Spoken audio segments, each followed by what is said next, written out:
to the point where we thought if any place we're going to be confronted by the Israeli Navy, it's going to be about 20 to 25 miles from the coast of Gaza, because 20 miles out is where they've declared the blockade or the closure area. Okay, our satellite communications were cut, but we'll have a media team. We had arranged for a media boat to come out from Israel and meet us at a certain point so they could document what was going to happen. Well, that media boat never found us. And so here we are approaching this 25-mile limit. We really don't have means of communication. There was one phone that one journalist had that was operating on a different system that got reception. And we don't have the media coverage that we thought we were going to have from this media boat. So we didn't have the protection we thought we were going to have. At that point, there was actually a dispute between the two boats. Wade, go ahead, Wade, go ahead. In the end, we decided to go ahead. And within a half an hour of making that decision, that one phone rang. And we learned that the Israeli Foreign Ministry announced that they were not going to intercept our boats. And we realized that we were actually going to make it to Gaza. Now, none of us believed that we would really make it to Gaza. In fact, that's the only scenario we hadn't prepared for, is making it to Gaza. You see, what we wanted to do is expose to the world that Israel's policy is not about security. Because that's how they justify their policies vis-a-vis the Palestinian people and how they justify their criminal blockade on Gaza. They say it's about security. Well, we are 44 civilians from 17 different countries. We are on 2 Greek-registered boats. We left from a European port. We were checked by European port authorities. We talked to the media. We were very open. We put our profiles on the media, on the internet. We weren't hiding anything. We certainly can't be considered a threat to Israel's security. And therefore, if Israel decided to intercept us in the middle of the sea, which we fully expected, at least then it would be clear, we hoped, it would be clear to the world that Israel's policy towards Gaza is not about security. And maybe then they would mobilize. Maybe then there would be more of an outcry. That's what we expected. But when we learned we were going to make it to Gaza, it was a feeling to this day I still can't find the words to describe. I know I went out to the front of the boat that I was on and saw the Gaza skyline for the first time. And it was one of the most beautiful images that I had ever seen. That only became more beautiful as we got closer to Gaza. And from afar, what I thought was rocks on the port actually were people. Thousands, tens of thousands of people that had spontaneously rushed to the port to meet us. Fishermen jumped in their boats and sailed out to us. Young boys jumped in the sea to swim out to our boats to welcome us. And when we pulled into the port, people were swarming just to touch us, to hug us, to see us, to talk to us. They treated us like heroes, which obviously we're not.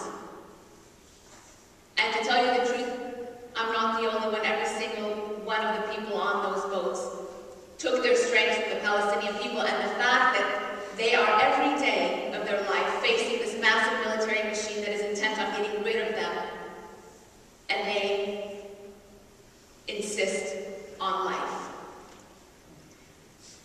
And so when we got to port, honestly, maybe I shouldn't say this, but I really felt like, wow, this must be what it's like to be a rock star. Because everybody just literally had to have security keeping people away from us.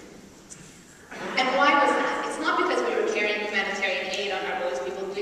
We didn't have anything to bring, to give to the people that were suffering under a very cruel blockade. But for the first time, people in Gaza saw other people willing to stand up to Israel and say, we're not going to let you do this anymore. And so they were jumping up and down and singing, we had broken the siege, we broke the siege.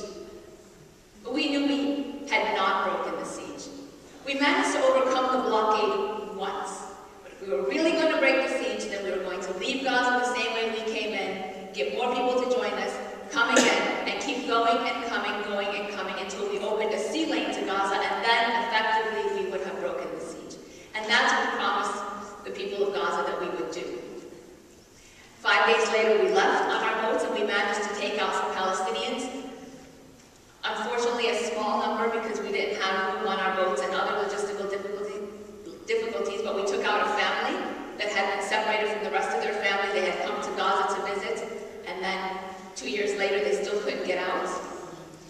And we took out a young 16-year-old boy who had lost his leg in an Israeli attack in 2006 in his neighborhood.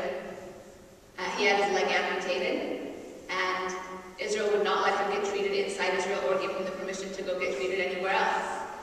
And so we took him and his father out on our boats. And what we did was we went back and told our communities that, look, we can do this.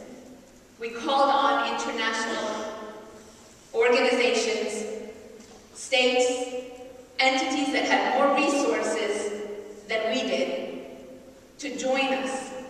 This could be done. We did it. There's no reason why we can't do it in bigger numbers.